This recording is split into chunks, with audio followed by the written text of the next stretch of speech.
പ്രിയപ്പെട്ട വിദ്യാർത്ഥിനികളെ, came ടോക്കിലെ +1 improvement examination special ക്ലാസ്സിൻ്റെ 23ാമത് എപ്പിസോഡിലേക്ക് ഏവർക്കും ഹൃദയപൂർവ്വം സ്വാഗതം. മുൻ ക്ലാസ്സുകളുടെയൊക്കെ വീഡിയോ നിങ്ങൾക്ക് ആവശ്യമുണ്ടെങ്കിൽ ഈ വീഡിയോയുടെ ഡിസ്ക്രിപ്ഷൻ ബോക്സിൽ കൊടുത്തിട്ടുണ്ട്. വേണ്ട ടോപ്പിക്കുകൾ നിങ്ങൾക്ക് സെലക്ട് ചെയ്യാവുന്നതാണ്. ഈ ഇംപ്രൂവ്മെൻ്റ് സ്പെഷ്യൽ ക്ലാസ്സിൻ്റെ പ്രത്യേകത നിങ്ങൾ മനസ്സിലാക്കിയിരിക്കും. ആദ്യമായി കേൾക്കുന്നവർ ശ്രദ്ധിക്കുക. ഓരോ ചാപ്റ്ററിലെയും പ്രീവിയസ് ക്വസ്റ്റ്യൻസ് 12 വർഷത്തെ ക്വസ്റ്റ്യനും അവയുടെ ആൻസറും നമ്മളിവിടെ ഡിസ്കസ് ചെയ്യും. ഓരോ ടോപ്പിക്കും ഓരോ ക്വസ്റ്റ്യനും ഡിസ്കസ് ചെയ്യുമ്പോൾ അതിൻ്റെ കൂടെ അതുമായി ബന്ധപ്പെട്ട ചില പോയിൻറ്റുകളും ഡിസ്കസ് ചെയ്യും.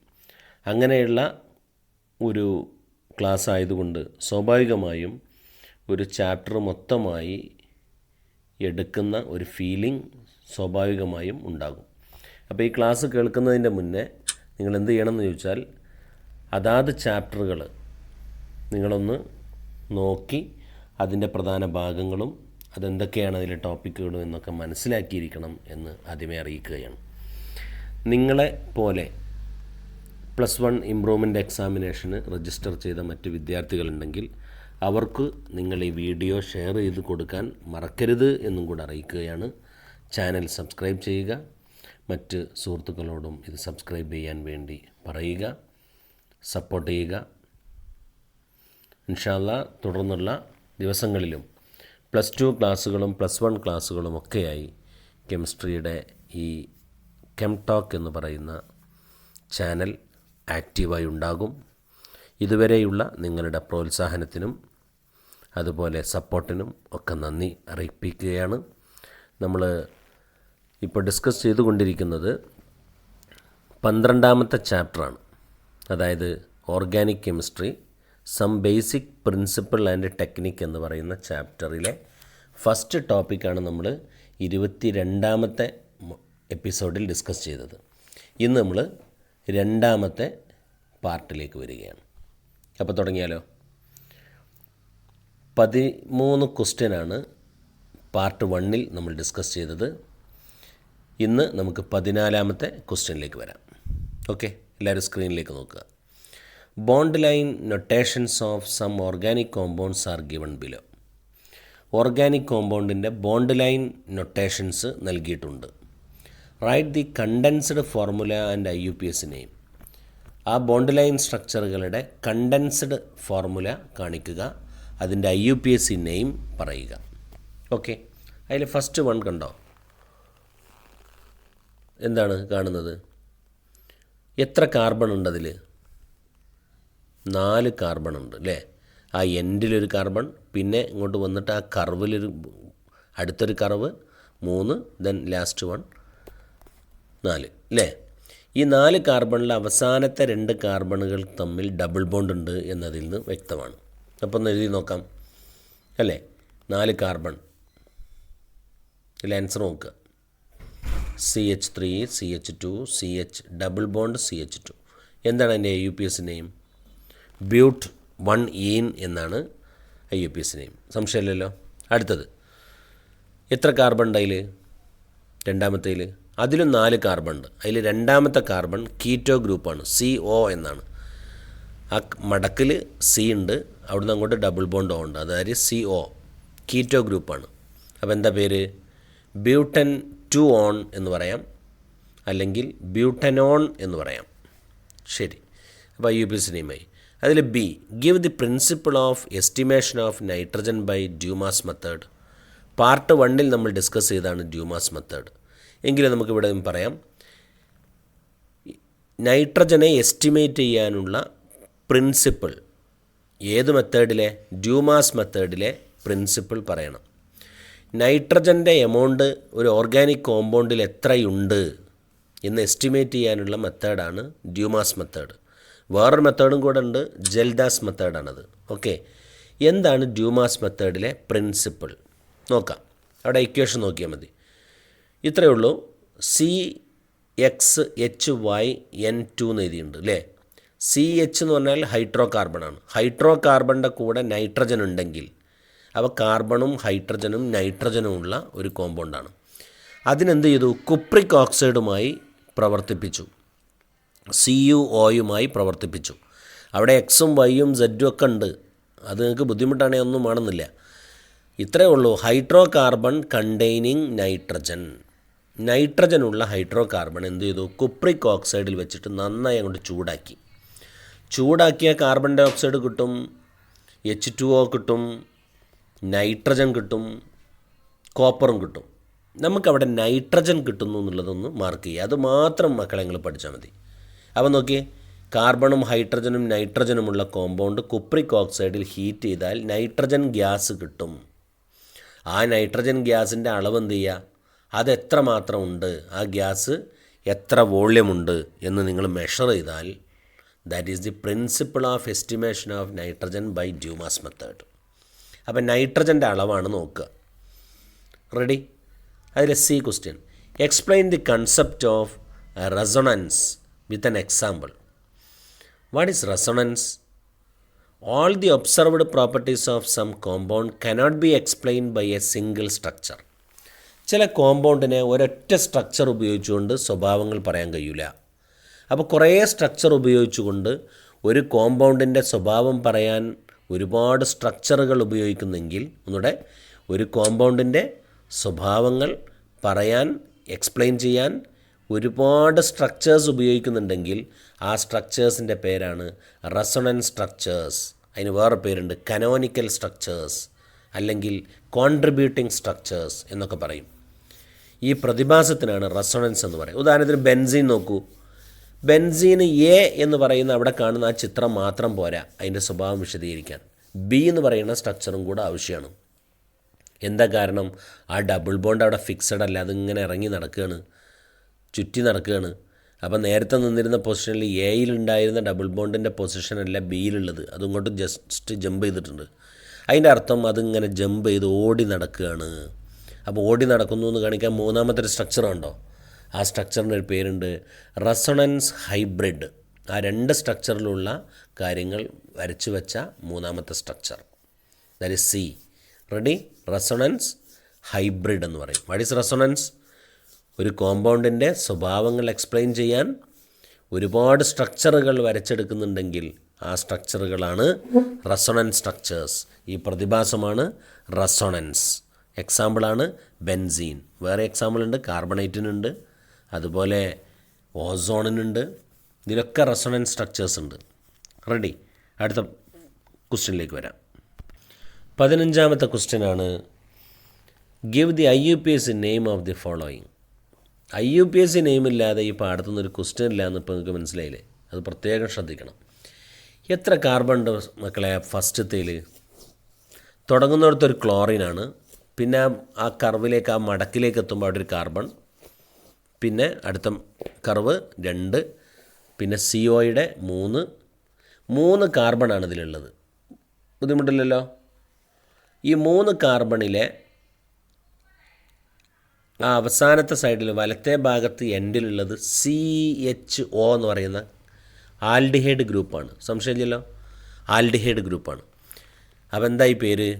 ഇതിൻ്റെ പേര് 3-ക്ലോറോപ്രൊപ്പനാൽ. പ്രൊപ്പനാൽ എന്ന് പറഞ്ഞാൽ ആൽഡിഹൈഡ് അല്ലേ? 3 കാർബണുള്ള ആൽഡിഹൈഡ്. അതിലെ മൂന്നാമത്തെ കാർബണുമേൽ ക്ലോറിൻ ഉണ്ട്. സംശയമില്ലല്ലോ? 3-ക്ലോറോപ്രൊപ്പനാൽ. ഇവിടെ ശ്രദ്ധിക്കേണ്ട കാര്യം, 3-ക്ലോറോപ്രൊപ്പനാൽ എന്ന് തന്നാൽ അതിൻ്റെ ബോണ്ട് ലൈൻ സ്ട്രക്ചർ ആ കാണുന്നത് പോലെ വരക്കാൻ കഴിയണം. അത് പ്രത്യേകം ശ്രദ്ധിക്കണം. അല്ലെങ്കിൽ അതിൻ്റെ കണ്ടൻസ്ഡ് സ്ട്രക്ചർ ചോദിക്കും. അപ്പോൾ എങ്ങനെ എഴുതണം? CH2Cl CH2CHO എന്ന് എഴുതാൻ പറ്റണം. അപ്പോൾ ഈ 3 സ്ട്രക്ചറുകൾ തമ്മിൽ അങ്ങോട്ടും ഇങ്ങോട്ടും ഒക്കെ ചോദിക്കും. കണ്ടൻസ്ഡ് തന്നിട്ട് ബോണ്ട് ലൈൻ ചോദിക്കും, ബോണ്ട് ലൈൻ തന്നിട്ട് കണ്ടൻസ്ഡ് ചോദിക്കും, കണ്ടൻസ്ഡ് തന്നിട്ട് IUPAC നെയിം ചോദിക്കും. ഇങ്ങനെ അങ്ങോട്ടും ഇങ്ങോട്ടും മറിച്ച് ചോദിക്കും. അതിൽ രണ്ടാമത്തെ ക്വസ്റ്റ്യൻ നോക്കുക. എത്ര കാർബൺ ഉണ്ട്? 1 2 3 4 കാർബൺ. 5ാമത്തെ കാർബൺ സയനൈഡിൻ്റെ കാർബണാണ്. ഓക്കെ, അതിൽ സെൻറ്റർ ഭാഗത്തുനിന്ന് മുകളിലോട്ടൊരു CH3 ഗ്രൂപ്പ് അറ്റാച്ച് ചെയ്ത് കിടക്കുന്നുണ്ട്. അപ്പോൾ നോക്കൂ, 3-മീഥൈൽ പെൻറ്റൈൻ നൈട്രൈലാണ് അല്ലേ? ആ സയനൈഡിലെ കാർബണും കൂടെ ഇതിൽ പരിഗണിച്ചാൽ 5 കാർബണായി സയനൈഡിലെ കാർബൺ. അപ്പോൾ പെൻറ്റൈൻ നൈട്രൈൽ, സയനൈഡിൻ്റെ എന്നിന് നൈട്രൈൽ എന്ന് പറയും. ഇവിടെ നൈട്രൈലുമായി ബന്ധപ്പെട്ട ഒരു IUPAC നെയിം കുറച്ചുകൂടെ ഗൗരവത്തിൽ നമ്മൾ പഠിക്കണം. ഇപ്പോൾ ഉദാഹരണത്തിന് CH3CN എന്നാണെങ്കിൽ CH3CN എത്ര കാർബൺ ഉണ്ട് അതിൽ? CH3 1, CN 1, അപ്പോൾ മൊത്തം 2. അപ്പോൾ അതിൻ്റെ പേരെന്താ പറഞ്ഞോളേ? ഈഥെയ്ൻ നൈട്രൈൽ എന്നാണ്. പ്രത്യേകം നൈട്രൈൽ. ഇനി വേറെന്ന് പറയാം CH3 CH2 CN propane nitrile. നല്ല ഓർത്തിരിക്കുക. അപ്പോൾ അതേപോലെയാണ് ഇവിടെയും എത്ര കാർബൺ ഉണ്ട്? 5 കാർബൺ ഉണ്ട്. സയനൈഡിലെ കാർബൺ ഉൾപ്പെടെ 5 കാർബൺ ഉണ്ട് ആ ചെയിനിൽ. അപ്പോൾ പെൻറ്റെയിൻ നൈട്രൈൽ. ഈ പെൻറ്റെയിൻ നൈട്രൈൽ എന്നുള്ളതിൽ മൂന്നാമത്തെ കാർബണുമിൽ ഒരു മീഥൈൽ ഗ്രൂപ്പ് ഉണ്ട്. അപ്പോൾ 3 മീഥൈൽ പെൻറ്റെയിൻ നൈട്രൈൽ. നല്ല ഓർത്തിരിക്കാൻ, നൈട്രൈലുമായി ബന്ധപ്പെട്ട ക്വസ്റ്റ്യൻ വന്നിട്ടുണ്ട് നേരത്തെ. ഇതുപോലത്തെ ഇനിയും കാണാൻ കഴിയും നമുക്ക്. അടുത്ത B, phenol exhibit resonance. Resonance എന്താ നമ്മൾ നേരത്തെ പറഞ്ഞില്ലേ? അപ്പോൾ എന്താ വീണ്ടും നമുക്ക് ഈ റെസൊണൻസുമായിട്ട് ബന്ധപ്പെട്ട ഒരു ക്വസ്റ്റ്യൻ. അപ്പോൾ ഈ റെസൊണൻസ് എന്ന് പറഞ്ഞ ഭാഗം നമുക്കൊരു പ്രധാനപ്പെട്ട ഏരിയ ആണെന്ന് പ്രത്യേകം ശ്രദ്ധിക്കണം. Phenol exhibit resonance. Draw the resonance structures of phenol. ഫീനോളിൻ്റെ റെസൊണൻസ് സ്ട്രക്ചേഴ്സ് പറയുക. നോക്കൂ അവിടെ ആദ്യം നിങ്ങൾ ഫീനോൾ എഴുതാൻ പഠിക്കുക. ഉണ്ടോ? അത് എഴുതിയിട്ട് ആ ഡബിൾ ബോണ്ട് ഇങ്ങനെ അങ്ങോട്ടും ഇങ്ങോട്ടും ഷിഫ്റ്റ് ചെയ്യണത് കാണിച്ചാൽ മതി. അതാണ് റെസൊണൻസ് സ്ട്രക്ചേഴ്സ് എന്ന് പറഞ്ഞത്. എഴുതി പഠിക്കുക. Number 2, predict the directive influence of OH group in benzene ring. Benzene റിങ്ങിലെ OH ഗ്രൂപ്പിൻ്റെ ഡയറക്റ്റീവ് ഇൻഫ്ലുവൻസ് എന്താണ്? OH ഗ്രൂപ്പ് എന്താ ചെയ്യാന്നറിയെങ്കിൽ അത് വന്നതുകൊണ്ട് അതിൻ്റെ ഓർത്തോ പൊസിഷനിലും പാരാ പൊസിഷനിലും നെഗറ്റീവ് ചാർജ് വരുന്നുണ്ട്. ബുദ്ധിമുട്ടില്ലല്ലോ? ഉണ്ടോ? നെഗറ്റീവ് ചാർജ് വരുന്നുണ്ട്. അതുകൊണ്ട് തന്നെ ഓർത്തോ പാരാ ഡയറക്റ്റിംഗ് ഗ്രൂപ്പാണ് OH group. OH group is ortho para directing group. ഈ ഓർത്തോ പൊസിഷൻ എന്ന് പറഞ്ഞാൽ നമ്മുടെ തലൻ്റെ മറ്റു തോൾഭാഗം പോലെ നിൽക്കുന്ന ആ ഭാഗമാണ് തോൾഭാഗം. അതാണ് ഓർത്തോ പൊസിഷൻ എന്ന് പറഞ്ഞത്. പാരാ എന്ന് പറഞ്ഞാൽ OHൻ്റെ നേരെ ഓപ്പോസിറ്റുള്ള ഭാഗവും. അപ്പം നേരെ ഓപ്പോസിറ്റുള്ള ഭാഗവും OHനോട് ചേർന്ന് നിൽക്കുന്ന 2 പൊസിഷനെ ഓർത്തോ പൊസിഷൻ എന്ന് പറയുമ്പോൾ, OHൻ്റെ നേരെ ഓപ്പോസിറ്റ് സൈഡിലുള്ള ആ റിങ്ങിൻ്റെ ഭാഗത്തെ പാരാ പൊസിഷൻ എന്ന് പറയും. ആ ഓർത്തോയിലും പാരയിലും നെഗറ്റീവ് ചാർജ് കണ്ടോ നിങ്ങൾ? ഈ നെഗറ്റീവ് ചാർജ് വരുന്നത് കൊണ്ട് OH group is ortho para directing group. ഇനി ഞാൻ വേറൊന്നുകൂടെ പറയാം. NO2 ഗ്രൂപ്പാണ് ബെൻസീൻ റിങ്ങിൻ്റെ മുകളിലുള്ളതെങ്കിൽ NO2 group is meta directing group. കാരണം എന്താണെന്നറിയോ? NO2 വന്നാൽ ഓർത്തോയിലും പാരാ പൊസിഷനിലും പോസിറ്റീവ് ചാർജ് ആയിരിക്കും വരിക. നല്ല ഓർത്തിരിക്കുക. അപ്പോൾ ഇതിൻ്റെ നേരെ ഓപ്പോസിറ്റ് ഒരു ക്വസ്റ്റ്യൻ വരാവുന്നതാണ്. അപ്പോൾ നിങ്ങൾ പറയാം അത് മെറ്റാ ഡയറക്റ്റിംഗ് ഗ്രൂപ്പാണ് എന്ന് പറയാം NO2 ഗ്രൂപ്പാണെങ്കിൽ. OH ഗ്രൂപ്പ് NH2 ഗ്രൂപ്പ് തുടങ്ങിയതാണെങ്കിൽ ortho para directing group. NO2 group CHO group എന്നിവയാണെങ്കിൽ അത് മെറ്റാ ഡയറക്റ്റിംഗ് ഗ്രൂപ്പും ആയിരിക്കും. ഓക്കെ, ക്ലിയർ ആയല്ലോ? 16ാമത്തെ question, write the structural formula of the following compound. കണ്ടോ നിങ്ങൾ? പെൻറ്റ് 4(2)ol എന്നുള്ളതിൻ്റെ സ്ട്രക്ചർ വരയ്ക്കുക. പെൻറ്റ് 5 കാർബൺ ഉണ്ട്. അപ്പോൾ 5 കാർബണുള്ള ഒരു ചെയിൻ വരയ്ക്കുക. എന്നിട്ട് 4ാമത്തെ കാർബൺ ഡബിൾ ബോണ്ട് ആക്കുക. നോക്കിയ 4ാമത്തെ കാർബൺ ഡബിൾ ബോണ്ട്. 2ാമത്തെ കാർബണുമിൽ OH ഗ്രൂപ്പ് വേണം. ഓളാണല്ലോ. റെഡി? സിമ്പിൾ അല്ലേ? നെക്സ്റ്റ് 2ാമത്തെ question, six hydroxy heptanal. Six hydroxy heptanal. Heptanal എന്ന് പറഞ്ഞാൽ 7 കാർബണുള്ള ആൽഡിഹൈഡാണ്. 1, 2, 3, 4, 5, 6, 7 കാർബണുള്ള ആൽഡിഹൈഡ്. എന്നിട്ടോ 6ാമത്തെ കാർബണുമിൽ ഒരു OH ഗ്രൂപ്പും. ശരിയല്ലേ? സിമ്പിളല്ലേ? നോക്കിയേ. അപ്പോൾ ആ സ്ട്രക്ചർ തന്ന ആ പേര് കിട്ടണം, ആ പേര് തന്ന ഈ സ്ട്രക്ചറും കിട്ടണം. അത് നിങ്ങൾ നന്നായി ഓർത്തിരിക്കണം. നിങ്ങൾക്കൊരു ഹോംവർക്ക് പോലെ ഞാൻ തരാം. ഈ 2 കോമ്പൗണ്ടിൻ്റെയും ബോണ്ട് ലൈൻ സ്ട്രക്ചർ നിങ്ങൾക്ക് സ്വന്തമായിട്ട് എഴുതാൻ പറ്റുമെന്ന് നോക്കിയേ. എന്നിട്ട് എൻ്റെ വാട്സപ്പിലേക്ക് നിങ്ങളൊന്ന് അയച്ചെന്നേ. Bond line structure. 1ാമത്തേന് എത്ര കാർബൺ ഉണ്ട്? 5 കാർബൺ ഉണ്ട്. അപ്പോൾ 5 കാർബൺ ആകുമ്പോൾ ഒരു M ഇട്ട മാതിരി ഉണ്ടാവും അല്ലേ? അപ്പോൾ ശ്രദ്ധിക്കുക. അതുപോലെ അടുത്തതിൽ 7 കാർബൺ ഉണ്ടാവും. അപ്പോൾ 7 കാർബൺ ഇടുമ്പോൾ അല്ലേ ഒരു M കഴിഞ്ഞിട്ട് പിന്നെയും ഒരു V എന്നോട് കൂട്ടി ചേർക്കുക. അപ്പോൾ 7 ആവും. നോക്കുക, അങ്ങനെ ചെയ്ത് നോക്കുക. അങ്ങോട്ടൊന്ന് അയച്ചു തരിക. Next B, Reagent which attack organic compound may be classified into electrophile, nucleophile and free radicals. Explain nucleophile and electrophile with a suitable example. വിശദീകരിക്കണോ? എന്താ ഇലക്ട്രോഫൈൽ, എന്താണ് ന്യൂക്ലിയോഫൈൽ? ന്യൂക്ലിയോഫൈൽ എന്ന് പറഞ്ഞാൽ ഇലക്ട്രോൺ റിച്ച് സ്പീഷീസാണ്. ന്യൂക്ലിയസിന് ഇഷ്ടപ്പെടുന്ന ആൾ എന്ന് പറഞ്ഞാൽ അതിന് ഇലക്ട്രോൺ അധികം ഉണ്ടാവും, നെഗറ്റീവ് ചാർജ് ആയിരിക്കും. ഈ നെഗറ്റീവ് ചാർജുള്ള ആൾ പോസിറ്റീവ് ചാർജിന് ഇഷ്ടപ്പെടും. അതാണ് ന്യൂക്ലിയോഫൈൽ എന്ന് പറഞ്ഞാൽ, പോസിറ്റീവ് ചാർജിന് ഇഷ്ടപ്പെടുന്ന ആൾ. അപ്പോൾ അങ്ങനത്തെ ആൾ nucleophiles are electron rich species. Okay, അപ്പോൾ സ്വാഭാവികമായിട്ടും നെഗറ്റീവ് ചാർജുള്ള ആളായിരിക്കും മോസ്റ്റ് ഓഫ് ദം ന്യൂക്ലിയോഫൈൽ.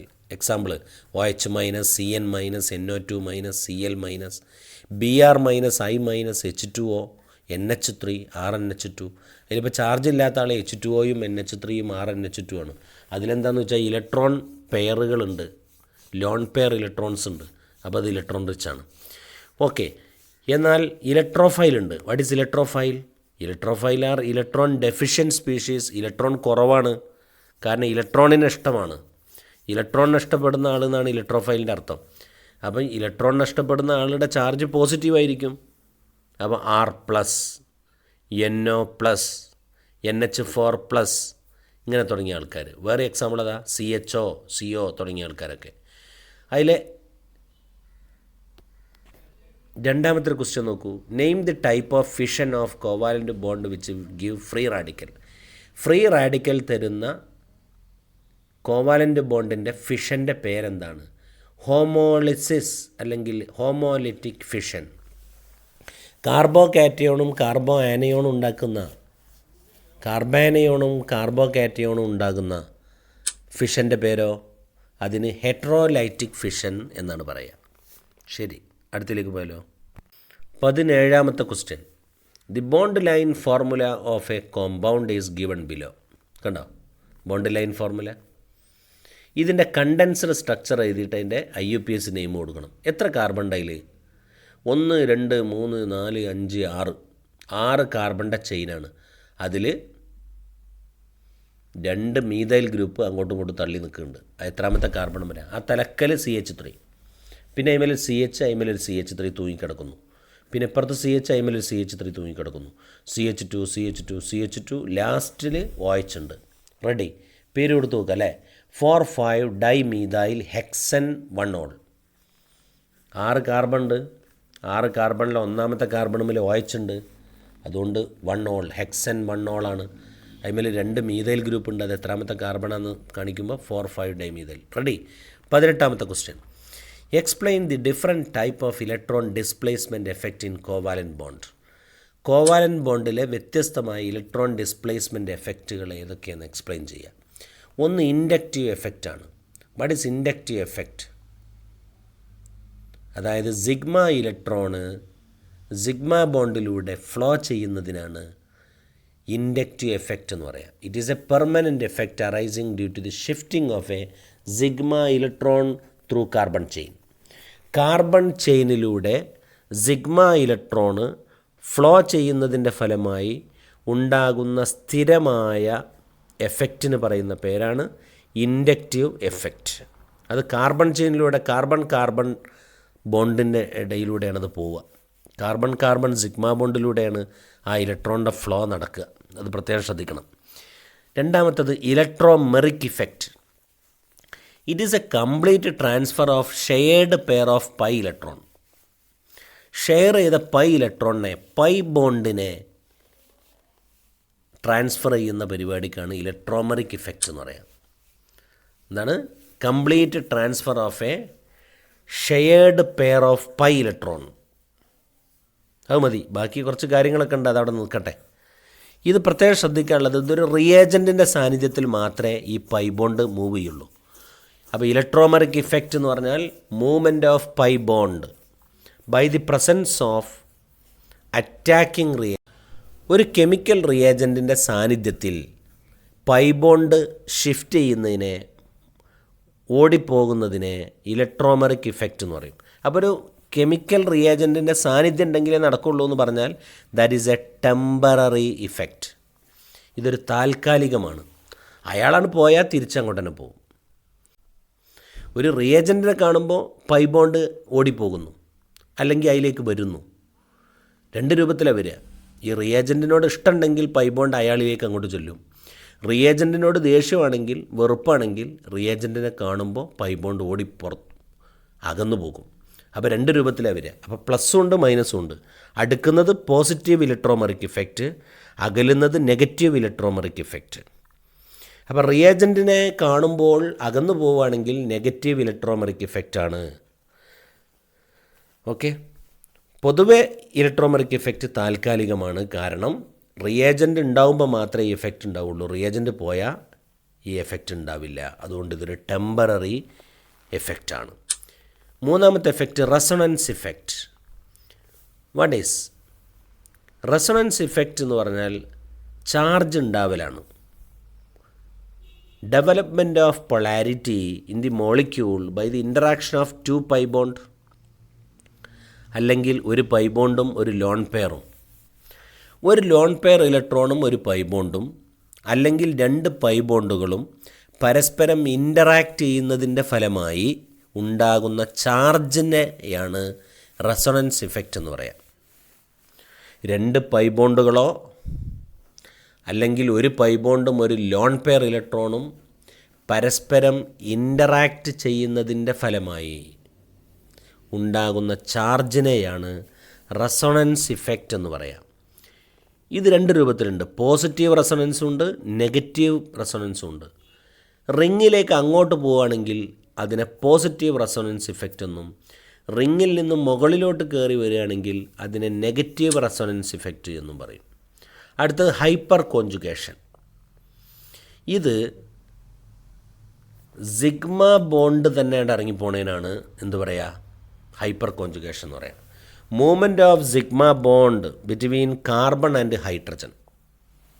കാർബണും ഹൈഡ്രജനും തമ്മിലുള്ള സിഗ്മ ബോണ്ട് ഇറങ്ങിപ്പോകുന്ന പ്രതിഭാസത്തിനാണ് ഹൈപ്പർ കോഞ്ചുഗേഷൻ എന്ന് പറയാം. ഇങ്ങനെ എത്ര കാർബൺ ഹൈഡ്രജൻ ബോണ്ട് ഇറങ്ങിപ്പോവാനുള്ള ചാൻസ് ഉണ്ടോ, ആ ചാൻസ് കൂടുന്നതിനനുസരിച്ച് ആ കോമ്പൗണ്ടിൻ്റെ സ്റ്റെബിലിറ്റി കൂടും. ഹൈപ്പർ കോഞ്ചുഗേഷൻ്റെ സാധ്യത കൂടുന്നതിനനുസരിച്ച് ആ കോമ്പൗണ്ടിൻ്റെ തന്നെ സ്ഥിരത കൂടും. Higher the number of hyperconjugative structure, higher will be the stability. അതുകൊണ്ടാണ് ടേർഷറി കാർബോ കാറ്റയോണിന് സെക്കൻഡറി കാർബോ കാറ്റയോണിനേക്കാൾ സ്റ്റെബിലിറ്റി കൂടുന്നത്. ടേർഷറി കാർബോ കാറ്റയോണിന് 9 ഹൈപ്പർ കോഞ്ചുഗേറ്റീവ് സ്ട്രക്ചറുണ്ട്. സെക്കൻഡറി കാർബോ കാറ്റയോണിന് 6 ഹൈപ്പർ കോഞ്ചുഗേറ്റീവ് സ്ട്രക്ചറാണുള്ളത്. എന്നാൽ പ്രൈമറി കാർബോ കാറ്റയോണിന് 3 ഹൈപ്പർ കോഞ്ചുഗേറ്റീവ് സ്ട്രക്ചറാണുള്ളത്. നല്ല ഓർത്തിരിക്കണം മക്കളെ. ആർക്കാണ് more stability? Tertiary carbocation. എന്താ കാരണം? Hyperconjugation. എന്താണ് hyperconjugation? Movement of sigma bond between carbon and hydrogen. എങ്ങോട്ടെന്നുള്ളത് നിങ്ങൾ വായിച്ചാൽ മതി, നിങ്ങൾക്ക് മനസ്സിലാവും. അതായത് വാക്കൻ്റ് ഓർബിറ്റിലേക്ക് പോകാം, ഇങ്ങനെയൊക്കെ ഉണ്ട്. അതൊന്നും ഡീറ്റെയിൽഡ് ഇല്ലെങ്കിലും ഞാൻ ഈ പറഞ്ഞ കാര്യങ്ങൾ ഓർത്തിരുന്നാൽ മതി. അപ്പോൾ എത്ര ഇലക്ട്രോണിക് ഡിസ്പ്ലേസ്മെൻറ്റിന് എത്ര എഫക്റ്റ് നമ്മൾ പറഞ്ഞു? 4 പറഞ്ഞു. ഇൻഡക്റ്റീവ് എഫക്റ്റ്, സിഗ്മ ബോണ്ടിലൂടെ ഇലക്ട്രോണിക് ചാർജ് മൂവ് ചെയ്യുക. 2 ഇലക്ട്രോമെറിക് ഇഫക്റ്റ്. ഇതൊരു താൽക്കാലികമായ എഫക്റ്റാണ്, പൈ ബോണ്ട് ഷിഫ്റ്റ് ചെയ്യുന്നതാണ് in presence of chemical reagent. മറ്റൊന്ന് റെസൊണൻസ് ഇഫക്റ്റ്. എന്താണ്? ചാർജ് ഉണ്ടാവുന്നതാണ് by the interaction of 2 pi bond. മറ്റൊന്ന് hyperconjugation. Sigma bond between carbon and hydrogen move to the vacant orbitals. Okay.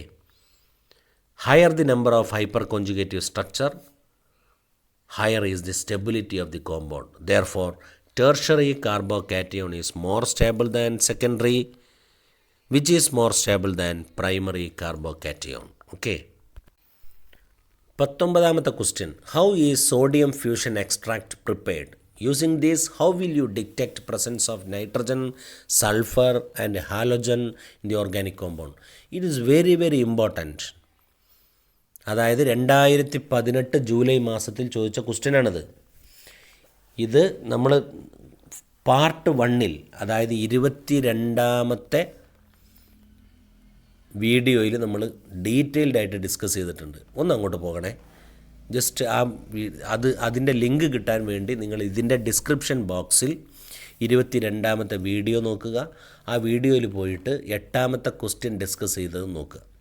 ഇനി ഞാൻ ദീർഘിപ്പിക്കുന്നില്ല, നിങ്ങളതിലേക്ക് നോക്കിയാൽ മതി. Okay, വളരെ പ്രധാനപ്പെട്ട ഒരു കാര്യമാണ് സോഡിയം ഫ്യൂഷൻ എക്സ്ട്രാക്റ്റ്. ഓർഗാനിക് കോമ്പൗണ്ടിലേക്ക് സോഡിയം മെറ്റൽ ചേർത്ത് ചൂടാക്കി ചുട്ട് പഴുത്തതിന് ശേഷം തണുത്ത വെള്ളത്തിലേക്ക് ഒഴിച്ച് അത് നന്നായി സ്റ്റിർ ചെയ്ത് അരച്ചിട്ട് ഫിൽട്ടർ ചെയ്തിട്ട് കിട്ടുന്ന സൊല്യൂഷൻ്റെ പേരാണ് സോഡിയം ഫ്യൂഷൻ എക്സ്ട്രാക്റ്റ്.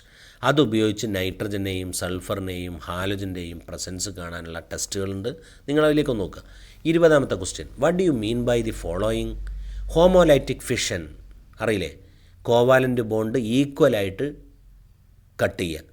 അങ്ങനെ കട്ട് ചെയ്യുമ്പോൾ ഫ്രീ റാഡിക്കൽ ഉണ്ടാവും. ഇതിനാണ് ഹോമോലൈറ്റിക് ഫിഷൻ. ഹെട്രോലൈറ്റിക് ഫിഷൻ എന്ന് പറഞ്ഞാൽ കോവാലൻ്റ് ബോണ്ട് ഈക്വൽ അല്ല, അൺഈക്വലായിട്ട് കട്ട് ചെയ്യുക. ഒരു ഭാഗത്തേക്ക് 2 ഇലക്ട്രോണും കൊടുക്കും. അപ്പോൾ കൊടുക്കുന്ന 2 ഇലക്ട്രോണും കൊടുത്ത ഭാഗത്ത് നെഗറ്റീവും നഷ്ടപ്പെട്ട ഭാഗത്ത് പോസിറ്റീവും വരും. ഓക്കെ, അടുത്ത ന്യൂക്ലിയോഫൈൽ. ന്യൂക്ലിയോഫൈൽ എന്ന് പറഞ്ഞാൽ ന്യൂക്ലിയസിന് ഇഷ്ടപ്പെടുന്ന ആൾ. ന്യൂക്ലിയസിൻ്റെ ചാർജ് പോസിറ്റീവ് ചാർജാണ്. ആ പോസിറ്റീവിന് ഇഷ്ടപ്പെടുന്ന ആൾ എന്ന് പറഞ്ഞാൽ നെഗറ്റീവ് ചാർജുള്ള അല്ലെങ്കിൽ ഇലക്ട്രോൺ റിച്ച് ആയ സ്പീഷീസിനാണ് ന്യൂക്ലിയോഫൈൽ എന്ന് പറയാം. ഓക്കെ, എക്സാമ്പിൾ ഏതാ? OH-, CN-, അല്ലേ? ഇതൊക്കെ H2O, NH3 ഒക്കെ. ഇലക്ട്രോഫൈൽ എന്ന് പറഞ്ഞാൽ എന്താ? ഇലക്ട്രോണിനെ ഇഷ്ടപ്പെടുന്ന ആൾ. ഇലക്ട്രോണിനെ ഇഷ്ടപ്പെടുന്ന ആൾ, നെഗറ്റീവിനെ ഇഷ്ടപ്പെടുന്ന ആൾ. നെഗറ്റീവിനെ ഇഷ്ടപ്പെടുന്ന ആൾ പറഞ്ഞാൽ പോസിറ്റീവ് ചാർജുള്ള ആൾ, അല്ലെങ്കിൽ ഇലക്ട്രോൺ ഡെഫിഷ്യൻ്റ് കോമ്പൗണ്ട്, ഇലക്ട്രോൺ കുറവുള്ള ആൾ. BF3, ഓക്കെ, C+, ഇങ്ങനെ തുടങ്ങിയ ആൾക്കാർ, NO+, എക്സെട്ര. അടുത്തത് 21ാമത്തെ question, various methods for the purification of organic compounds are based on the nature of compound and the impurity present in it. Okay, ഒരു കോമ്പൗണ്ടിലുള്ള ഇമ്പ്യൂരിറ്റിയുടെ സ്വഭാവത്തെ അടിസ്ഥാനമാക്കി ഓർഗാനിക് കോമ്പൗണ്ടിനെ പ്യൂരിഫൈ ചെയ്യാൻ ഒരുപാട് മെത്തേഡുകളുണ്ട്. അതിലൊന്നാണ് ഡിസ്റ്റിലേഷൻ, സ്റ്റീം ഡിസ്റ്റിലേഷൻ തുടങ്ങിയത്. എന്താ distillation? It is used to separate volatile liquid from non volatile impurities. അല്ലെങ്കിൽ അതായത് ബാഷ്പീകരിക്കുന്ന ലിക്വിഡിനെ ബാഷ്പീകരിക്കാത്ത അപദ്രവ്യങ്ങളിൽ നിന്ന് വേർതിരിക്കാൻ ഉപയോഗിക്കും. വിക്സിൽ മണലായി എന്ന് എഴുതുക. വിക്സ് എന്ന് പറഞ്ഞാൽ നമ്മൾ ഉപയോഗിക്കണ വിക്സ് ഇല്ല, വിക്സിൽ മണലായി. ഒന്ന് ചൂടാക്കിയാൽ വിക്സിൻ്റെ പദാർത്ഥം അങ്ങോട്ട് ബാഷ്പീകരിച്ച് പോവും, മണൽ വേറിയാവും. ഓക്കെ, അതേപോലെ 2 ലിക്വിഡുകളെ സെപ്പറേറ്റ് ചെയ്യാൻ പറ്റും. ബോയിലിംഗ് പോയിൻ്റ് വലിയ വ്യത്യാസമുള്ള 2 ലിക്വിഡുകളെ സെപ്പറേറ്റ് ചെയ്യാനും ഡിസ്റ്റിലേഷൻ ഉപയോഗിക്കും. എന്താ ബദൽ ചെയ്യൽ? എന്താ ചെയ്യുക? ആ മിശ്രിതത്തെ നന്നായി ചൂടാക്കും. ചൂടാക്കുമ്പോൾ ബോയിലിംഗ് പോയിൻ്റ് കുറഞ്ഞ ആൾ ആദ്യം അങ്ങോട്ട് ആവിയായിട്ട് പുറത്തേക്കാണ് പോകും. അടുത്ത സ്റ്റീം ഡിസ്റ്റിലേഷൻ. സ്റ്റീം ഡിസ്റ്റിലേഷൻ, പുട്ടൊക്കെ വേവിക്കൽ സ്റ്റീമിലൂടെയാണ്. അതേപോലെ തന്നെ ഇതും ചെയ്യണത്. വെള്ളം തിളപ്പിച്ച് സ്റ്റീം ഉണ്ടാക്കും. ആ സ്റ്റീം എന്ത് ചെയ്യുമെന്നറിയോ? ഓർഗാനിക് കോമ്പൗണ്ടിൻ്റെ മിക്സറിലേക്ക് സ്റ്റീം പാസ് ചെയ്യും. സ്റ്റീം പാസ് ചെയ്യുമ്പോൾ ബോയിലിംഗ് പോയിൻ്റ് കുറഞ്ഞ പദാർത്ഥം പെട്ടെന്ന് തന്നെ എന്ത് ചെയ്യും? അതിൽ നിന്ന് ആവിയായിട്ട് പുറത്തേക്ക് പോകും. അങ്ങനെ പുറത്തു പോയിട്ട് പ്യൂരിഫൈ ചെയ്യുന്ന മെത്തേഡിനാണ് സ്റ്റീം ഡിസ്റ്റിലേഷൻ എന്ന് പറയാം. നമുക്കതിൻ്റെ ചിത്രം ഒന്ന് കാണാം. ആ ചിത്രം കാണുമ്പോൾ നമുക്ക് മനസ്സിലാവും. ഡിസ്റ്റിലേഷൻ്റെ ചിത്രം ഒന്ന് കാണാം. കണ്ടോളൂ, കണ്ടില്ലേ? ഒരു ദിനം വെള്ളം തിളപ്പിച്ചു. ആ വെള്ളം തിളപ്പിക്കുമ്പോൾ ആ നീരാവി ഉണ്ടാവും. ആ നീരാവി ഇങ്ങനെ മറ്റൊരു ട്യൂബിലൂടെ പോയിട്ട് ഓർഗാനിക് കോമ്പൗണ്ടിലെത്തുന്നു. ഓർഗാനിക് കോമ്പൗണ്ടിലെത്തുമ്പോൾ അവിടുന്ന് ഓർഗാനിക് കോമ്പൗണ്ടിനെ വോളറ്റലൈസ് ചെയ്യും, ബാഷ്പീകരിക്കും. ഇമ്പ്യൂരിറ്റി അവിടെ നിൽക്കും. പദാർത്ഥം മാത്രം ബാഷ്പീകരിച്ചിട്ട് അത് മറ്റൊരു പാത്രത്തിലേക്ക് ചെന്ന് പോകും. മറ്റൊരു പാത്രത്തിലേക്ക് ചെല്ലുമ്പോൾ ആ പാത്രത്തിൽ സ്റ്റീമും ഉണ്ടാവും. അതായത് തിളപ്പിച്ച് വിടുന്നത് ഇപ്പോൾ പുട്ടിലൂടെ. ആ നീരാവിയും അതുപോലെ ഓർഗാനിക് കോമ്പൗണ്ടും മറ്റൊരു പാത്രത്തിൽ വന്ന് നിൽക്കും. പക്ഷേ വെള്ളവും ഓർഗാനിക് കോമ്പൗണ്ടും തമ്മിൽ എന്ത് ചെയ്യൂല? മിക്സ് ചെയ്യാത്തതുകൊണ്ട്, ഡിസോൾവ് ആകാത്തതുകൊണ്ട് വേറെ വേറെ നിൽക്കും. ഇങ്ങോട്ട് അതിൽ നിന്ന് സെപ്പറേറ്റ് ചെയ്യും. അതാണ് സ്റ്റീം ഡിസ്റ്റിലേഷൻ. രണ്ടിൻ്റെയും ചിത്രം കണ്ടോളൂ. ഓക്കെ, അടുത്തിലേക്ക് പോട്ടെ. 22ാമത്തെ question, give the IUPAC name of the following compound. കണ്ടോ? ആ കോമ്പൗണ്ടിൻ്റെ IUPAC നെയിം. എത്ര കാർബൺ ആ ചെയിനിൽ നോക്കുക.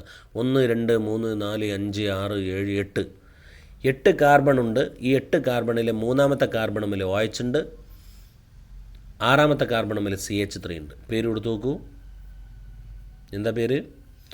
6-methyl octane triol. ബുദ്ധിമുട്ടില്ലല്ലോ. അടുത്ത് 2, 4, 6 കാർബണുള്ള ഒരു കാർബോക്സിലിക് ആസിഡാണ്. അതിൽ ഒന്നാമത്തെ കാർബോക്സിലിക് ആസിഡ് തന്നെ കാർബണിൻ്റെ. പിന്നെ 3 ഡബിൾ ബോണ്ട് ഉണ്ട്. അപ്പോൾ എന്താ? HECS 3-in-1-oic acid. Ready. B, how many sigma and pi bond present in the following compound. ഒരു കോമ്പൗണ്ട് അവിടെ തന്നിട്ടുണ്ട്. അതിൽ പൈ ബോണ്ട് എത്ര, സിഗ്മ ബോണ്ട് എത്ര. അപ്പോൾ നിങ്ങൾ എന്താ ചെയ്യേണ്ടത്? അതിൻ്റെ കംപ്ലീറ്റ് സ്ട്രക്ചർ ചെയ്ത് CH2, ആ സിയും എച്ചും തമ്മിൽ 2 സിഗ്മ ബോണ്ട് ഉണ്ട് അല്ലേ.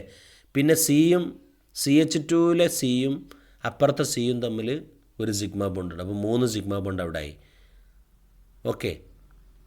പിന്നെ കാർബണും CHും തമ്മിൽ വേറെ ഒരു സിഗ്മ ബോണ്ടായി. പിന്നെ സിയും എച്ചും തമ്മിലൊരു സിഗ്മ ബോണ്ടായി. പിന്നെ CHലെ സിയും CH3-ലെ സിയും തമ്മിലൊരു സിഗ്മ ബോണ്ടായി. പിന്നെ സിയും CH3-ൽ 3 സിഗ്മ ബോണ്ടുണ്ട്. ഓക്കെ. മൊത്തം എത്ര സിഗ്മ ബോണ്ടായി? 9 സിഗ്മ ബോണ്ടായി. പൈ ബോണ്ട് കാണാൻ വളരെ എളുപ്പമാണ്. എവിടെയാണോ 2 ബോണ്ട് ഉള്ളത്, ഡബിൾ ബോണ്ട് ഉള്ളത്, അതിൽ ഒരു ബോണ്ട് പൈ ബോണ്ടായിരിക്കും.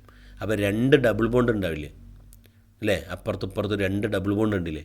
ആ ഡബിൾ ബോണ്ടിലെ ഒരാൾ എപ്പോഴും പൈ ബോണ്ടായിരിക്കും. അപ്പോൾ എത്ര ഡബിൾ ബോണ്ട് ഉണ്ട്?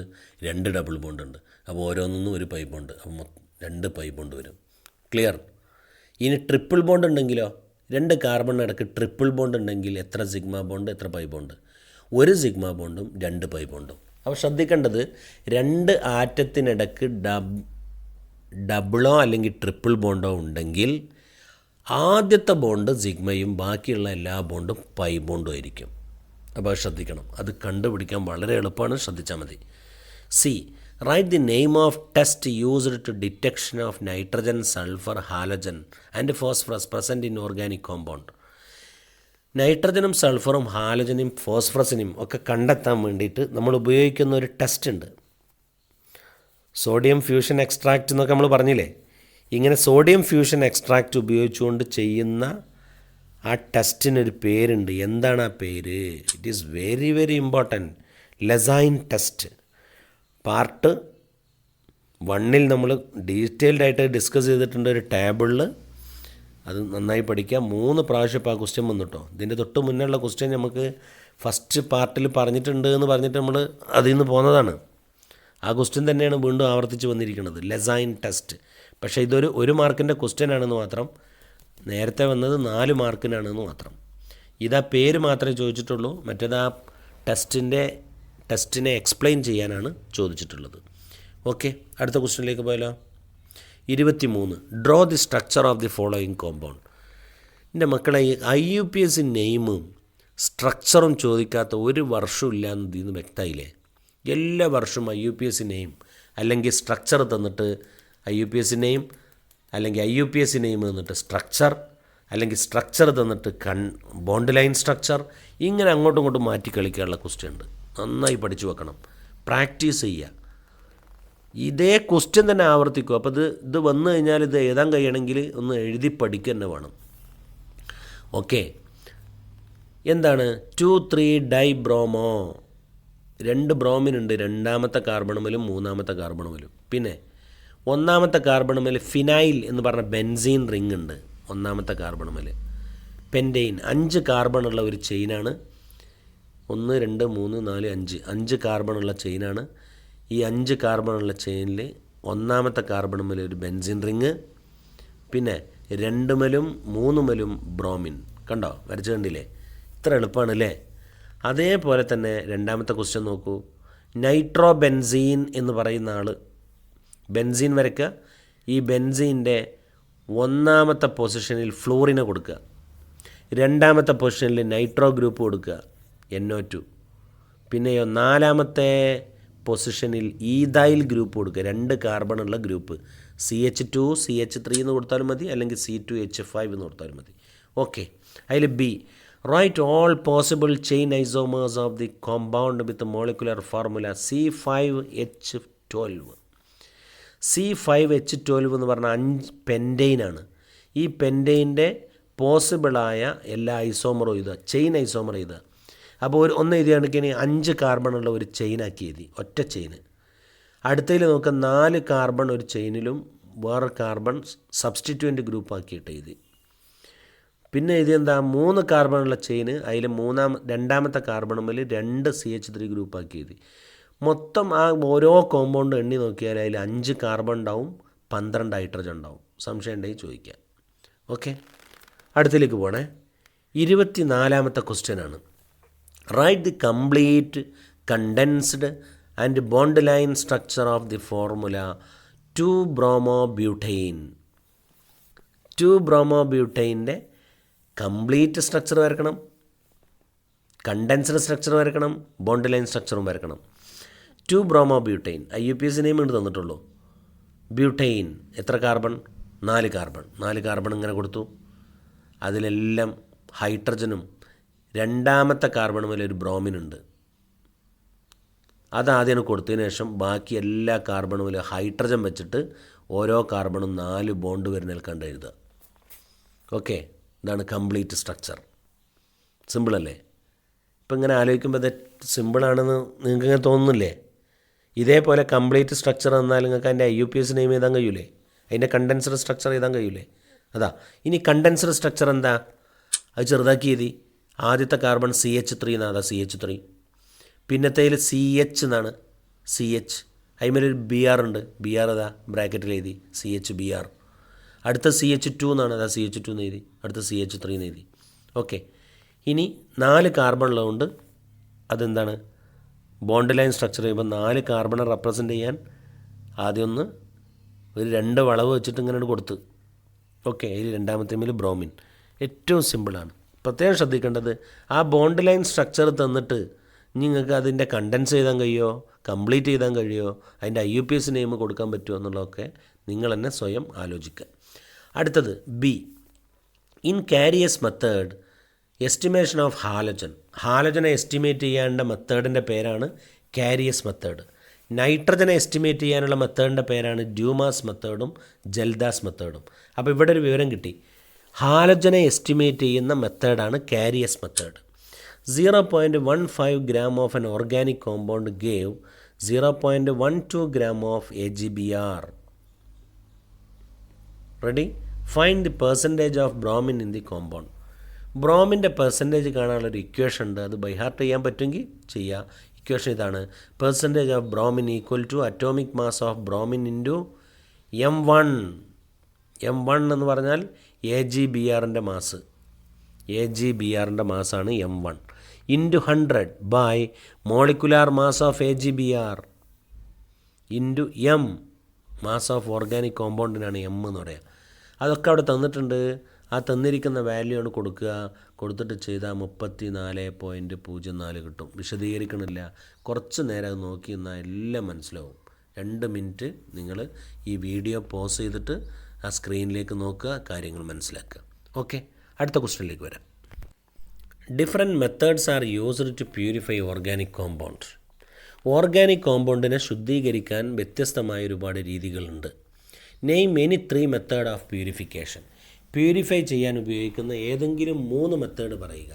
ഒന്ന് അവിടെ എഴുതിയിട്ടുണ്ട്: സബ്ലിമേഷൻ ഉത്പതനം, ക്രിസ്റ്റലൈസേഷൻ സോലിബിലിറ്റി ഡിഫറൻസ് വെച്ചുകൊണ്ട് ഇമ്പ്യൂരിറ്റീസിനെയും പദാർത്ഥത്തെയും വേർതിരിക്കുന്ന മെത്തേഡ്, ഡിസ്റ്റിലേഷൻ ചൂടാക്കിയിട്ട് വേർതിരിക്കുന്നത്, ഇനിയുണ്ട് steam distillation under reduced pressure, chromatography. ഇതൊക്കെ ഉണ്ട്. 3 ചോദിച്ചിട്ടുള്ളൂ, അപ്പോൾ 3 അവിടെ എഴുതിയിട്ടുണ്ട്.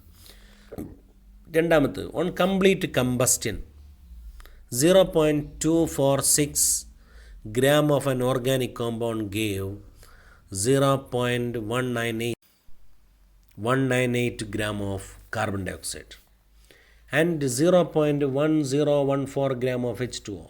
Determine the percentage composition of carbon and hydrogen. Percentage of carbon കാണാനുള്ള ഇക്വേഷനാണ് 12. കാർബണിൻ്റെ മാസ് 12 അല്ലേ? 12 into M1 into 100 by 44 into M1 എന്ന് പറഞ്ഞാൽ മാസ് ഓഫ് കാർബൺ ഡൈ ഓക്സൈഡാണ്. അത് ക്വസ്റ്റ്യനിൽ തന്നിട്ടുണ്ടല്ലോ. എം എന്ന് പറഞ്ഞാൽ മാസ് ഓഫ് ഓർഗാനിക് കോമ്പൗണ്ടാണ്. ക്വസ്റ്റ്യനിൽ തന്നിട്ടുണ്ടല്ലോ, അതിലാണ് കൊടുക്കുക. അപ്പോൾ അത് കിട്ടും. ആ ഇക്വേഷൻ ബൈ ഹാർട്ട് ചെയ്യാൻ സംഗതി എളുപ്പമാണ്. എന്താ സംഗതി അറിയാം എനിക്ക്? കാർബണിൻ്റെ പെർസെൻറ്റേജ് കാണുമ്പോൾ കാർബണിൻ്റെ മാസ് ഹരിക്കണം കാർബൺ ഡൈ ഓക്സൈഡിൻ്റെ മോളാർ മാസ്. സംശയമുണ്ടോ? കാർബൺ ഡൈ ഓക്സൈഡിൻ്റെ മോളാർ മാസ് 44 അല്ലേ, കാർബണിൻ്റെ മാസ് 12 അല്ലേ, അപ്പോൾ 12/44 എന്ന് വന്നു കണ്ടില്ല അവിടെ. പിന്നെ M1 M പഠിച്ചു നോക്കണ്ടുള്ളൂ. M1 പറഞ്ഞാൽ എന്താ? Mass of carbon dioxide. M പറഞ്ഞാലോ mass of organic compound. Percentage കാണുമ്പോൾ എപ്പോഴും ടോട്ടൽ മാസ് എടുക്കണ്ടേ അടിയിൽ അല്ലേ? ഇപ്പോൾ മാർക്ക് കാണുമ്പോൾ 5/10 എന്ന് എഴുതുമ്പോൾ ആകെ മാർക്ക് അടിയിൽ എഴുതണം. അതാണ് ആകെ മാർക്ക്. കാരണം mass of organic compound M. ആ ഓർഗാനിക് കോമ്പൗണ്ടിലല്ലേ കാർബൺ ഉള്ളത്. അപ്പോൾ അതുകൊണ്ട് ആകെ മാസ് ഓർഗാനിക് കോമ്പൗണ്ടിൻ്റെ മാസാണ്, അത് അടിയിൽ കൊടുക്കുക. അങ്ങനെ ഓർത്തിരുന്നാൽ നല്ല എളുപ്പത്തിൽ ആ ഇക്വേഷൻ പഠിച്ചു വെക്കാൻ പറ്റും. അടുത്ത mass of water formed 0.1014 gram. അതിന് M2 എന്ന് കൊടുക്കുക. അപ്പോൾ പെർസെൻറ്റേജ് ഓഫ് ഹൈഡ്രജൻ കാണാൻ എന്ത് ചെയ്യുക? ഹൈഡ്രജൻ്റെ മാസ് 1 അല്ലേ, അവിടെ എന്താ 2 കൊടുത്തെന്ന് വെച്ചാൽ H2O അല്ലേ, H2Oയിൽ ഹൈഡ്രജൻ എത്ര ഉണ്ട്? 2 ഇല്ലേ, അതാണ് 2 എന്ന് കൊടുത്തത്. H2Oൻ്റെ മോളിക്കുലർ മാസ് എത്ര? 18. അപ്പോൾ ഒരു കാര്യം ഉറപ്പായില്ലേ, 18 എന്ന് അടിയിൽ വരാൻ കാരണം. പിന്നെ M2 എന്ന് പറഞ്ഞാൽ മാസ് ഓഫ് വാട്ടറാണ്, 100. പെർസെൻറ്റേജ് കാണാൻ 100 കൊണ്ട് ഗുണിക്കണ്ടേ, അത് കൊടുത്തു. M അടിയിൽ വരാൻ കാരണം എന്താ? ആകെ മാസം കൊണ്ടായിരിക്കണം. അപ്പോൾ അതും കിട്ടി. ആൻസർ കിട്ടിയില്ലേ?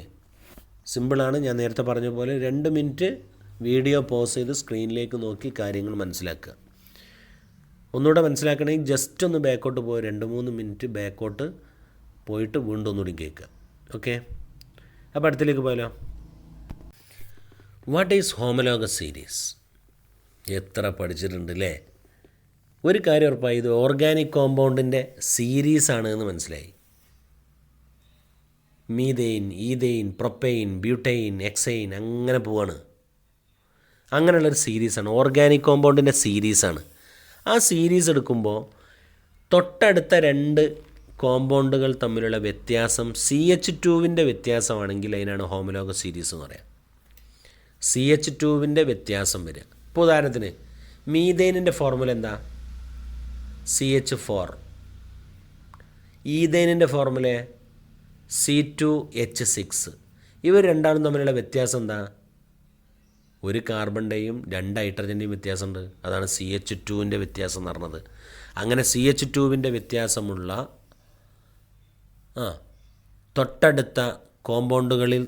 തൊട്ടടുത്ത കോമ്പൗണ്ടുകൾ തമ്മിൽ CH2വിൻ്റെ വ്യത്യാസമുള്ള സീരീസിനെയാണ് ഹോമലോഗസ് സീരീസ് എന്ന് പറയുക. എന്താ ഇതിൻ്റെ പ്രത്യേകത? ഇതിൻ്റെ പ്രിപ്പറേഷൻ മെത്തേഡ് ഒരുപോലെ ആയിരിക്കും, ഇതിൻ്റെ സ്വഭാവങ്ങൾ പൊതുവേ ഒരുപോലെ ആയിരിക്കും എന്നൊക്കെ അറിഞ്ഞിരിക്കുക. രണ്ടാമത്തെ question, hyper conjugation is A general stabilising interaction. കണ്ട, ഒരു സ്റ്റെബിലൈസിങ് ഇൻ്ററാക്ഷനാണ് ഹൈപ്പർ കോൺജുഗേഷൻ. അതായത് സ്ഥിരത കൊണ്ടുവരുന്നതാണ്. ഞാൻ നേരത്തെ പറഞ്ഞത് write hyper conjugative structure of CH3CH2+ ethyl കാറ്റയോണിൻ്റെ ഹൈപ്പർ കോൺജുഗേറ്റീവ് സ്ട്രക്ചർ ഇത്. What is hyper conjugation? Movement of sigma bond between carbon and hydrogen. കാർബണിൻ്റെയും ഹൈഡ്രജൻ്റെയും ഇടയ്ക്കുള്ള സിഗ്മ ബോണ്ട് പോണതാണ്. അവിടെ വരച്ച് നോക്കി കണ്ടോ നിങ്ങൾ? CH എന്നുള്ളതിൻ്റെ ഇടയ്ക്കുള്ള ബോണ്ടാണ് പോയിട്ട് ഇങ്ങോട്ട് ഇറങ്ങി വന്നു കണ്ടില്ലേ? ആ സെൻറ്ററിലേക്ക് സിയും സിൻ്റെ ഇടയ്ക്കൊക്കെ ആ ബോണ്ട് കൊണ്ട് ഇറങ്ങി വന്നു. അവിടുന്ന് ആ ബോണ്ട് പോയില്ലേ? അടുത്തതിൽ നോക്ക്, ആ ബോണ്ട് പോയത് ഇങ്ങേ സൈഡിൽ നിന്നാണ്. മറ്റേ സ്ട്രക്ചറിൽ നോക്ക്, ബോണ്ട് പോയത് എവിടെ നിന്നാണ്? താഴത്തു നിന്നാണ്. ഇങ്ങനെ 3 സ്ഥലത്തുനിന്ന് ബോണ്ട് ഇറങ്ങിയിട്ട് സെൻറ്ററിലേക്ക് ഇറങ്ങി വന്നു. 3ഉം ഒരേ സമയത്ത് നടക്കില്ല, ഓരോന്നും ഓരോ സമയത്ത്. അതുകൊണ്ട് ഇതിൻ്റെ സ്റ്റെബിലൈസിങ് ഇൻട്രാക്ഷൻ എന്ന് പറയാം. ഇപ്പോൾ CH3CH2+ എത്ര ഹൈപ്പർ കോൺജുഗേറ്റീവ് സ്ട്രക്ചർ ഉണ്ട്? 3 ഉണ്ട്. റെഡി? അതാണ് ഞാൻ നേരത്തെ പറഞ്ഞത്, പ്രൈമറി കാർബോ കാറ്റയോണിന് 3 ഹൈപ്പർ കോൺജുഗേറ്റീവ് സ്ട്രക്ചർ ഉണ്ട് എന്നാണ്. സെക്കൻഡറിക്ക് അപ്പോൾ എത്ര ഉണ്ടാവും? സെക്കൻഡറി പറഞ്ഞാൽ CH3 CH2 ഒന്നുകൂടെ. സെക്കൻഡറി കാർബോ കാറ്റയോൺ എന്ന് പറഞ്ഞാൽ CH3 ട്വൈസ് CH+ ആണ്. CH3 twice. അപ്പോൾ 6 ഹൈപ്പർ കോൺജുഗേറ്റീവ് സ്ട്രക്ചർ ഉണ്ടാവും. അപ്പോൾ ടെർഷറി കാർബോ കാറ്റയോണോ? ഏതാ tertiary carbo cation? CH3 thrice C+ ആണ്. അപ്പോൾ എത്ര ഉണ്ടാവും? 9 ഹൈപ്പർ കോഞ്ചുഗേറ്റീവ് സ്ട്രക്ചർ ഉണ്ടാവും. ഇതിലാരാണ് ഏറ്റവും കൂടുതൽ സ്റ്റേബിൾ? ടെർഷറി കാർബോകാറ്റയോണാണ്. കാരണം അതിൽ ഹൈപ്പർ കോഞ്ചുഗേറ്റീവ് സ്ട്രക്ചർ 9 ഉണ്ട്. അപ്പോൾ ഹൈപ്പർ കോഞ്ചുഗേറ്റീവ് സ്ട്രക്ചർ കൂടുന്നതിനനുസരിച്ച് സ്റ്റെബിലിറ്റിയും കൂടും. ഓക്കെ. മൂന്നാമത്തെ question, write the structures of the following organic compound. ഞാനൊന്നും വിശദീകരിക്കേണ്ട ആവശ്യമില്ല എന്ന് ഞാൻ കരുതുന്നത്.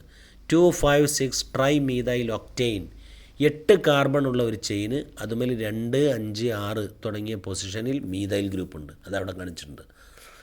ഹെക്സൻ 2,4 ഡയോൺ, 6 കാർബൺ ഉള്ള ഒരു ചെയിന്, അതിൽ 2ാമത്തെ കാർബണും 4ാമത്തെ കാർബണും കീറ്റോ ഗ്രൂപ്പാണ്.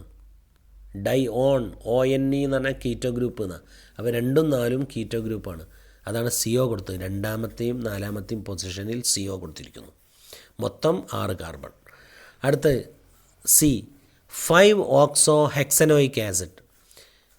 ഹെക്സനോയിക് ആസിഡ് 6 കാർബണുള്ള കാർബോക്സിലിക് ആസിഡ്.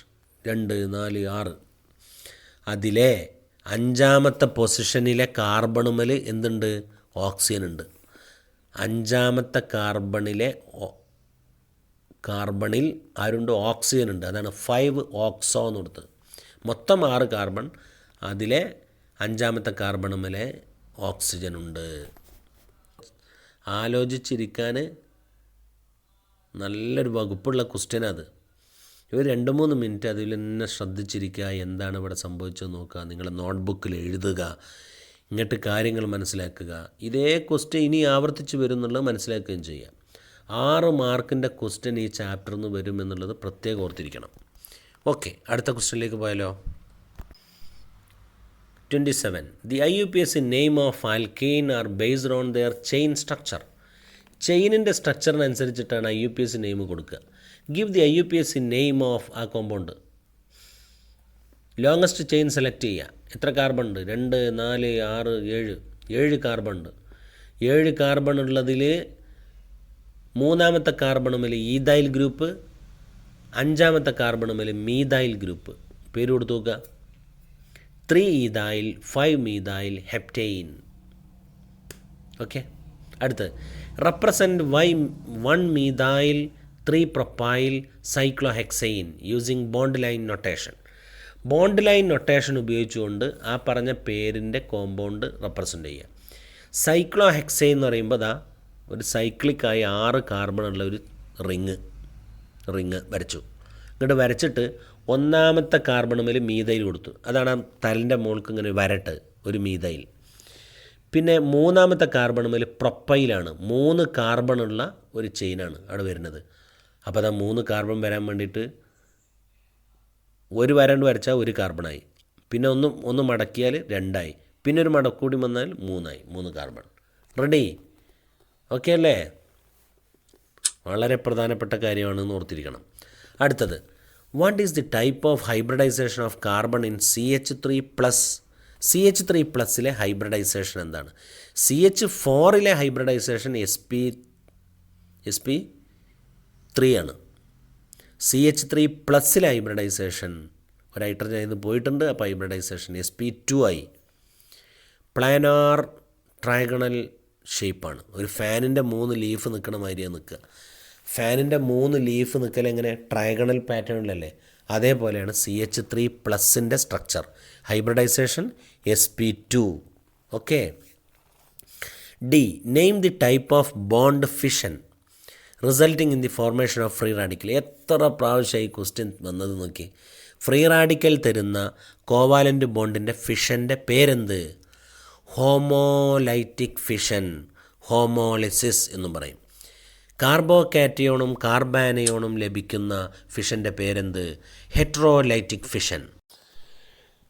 അപ്പോൾ ഇന്നത്തെ ക്ലാസ് നമുക്കിവിടെ അവസാനിപ്പിക്കാം. പ്രിയപ്പെട്ട മക്കളെ, വളരെയധികം സന്തോഷമുണ്ട് നിങ്ങൾക്ക് ഈ ക്ലാസ് ഉപകാരപ്പെടുന്നു എന്നറിയുന്നതിൽ. കോവിഡിൻ്റെ പ്രതിസന്ധിയും അതുപോലെ സ്കൂളിലേക്ക് വന്ന് അധ്യാപകരോട് സംശയം ചോദിച്ച് വ്യക്തത വരുത്താനും പറ്റുന്ന ഒരു സാഹചര്യമല്ല ഇപ്പോൾ ഉള്ളത് എന്നതുകൊണ്ട് തന്നെയാണ് നിങ്ങൾക്ക് ഈ ക്ലാസ് ഉപകാരപ്പെട്ടു എന്ന് നിങ്ങൾ വാട്സപ്പിലൂടെ ഫീഡ്ബാക്ക് തരുന്നത്. വലിയ സന്തോഷമുണ്ട്. നിങ്ങൾക്കിങ്ങനെ ഒരു സേവനം ചെയ്യാൻ സാധിക്കുന്നു എന്നതിൽ എനിക്കും സന്തോഷമുണ്ട്. എൻ്റെ സ്കൂളിലെ പ്രിയപ്പെട്ട വിദ്യാർത്ഥികളെ, നിങ്ങളാണ് ചുറ്റുവട്ടത്തെ സ്കൂളിലെ സയൻസ് വിദ്യാർത്ഥികൾക്ക് ഇത് ഷെയർ ചെയ്ത് കൊടുത്തത്. ഏതായാലും അത്തരം സ്കൂളിലെ വിദ്യാർത്ഥികളും സംശയങ്ങൾ ചോദിച്ച് വാട്സപ്പിലൂടെ ചാറ്റ് ചെയ്യുന്നുണ്ട്.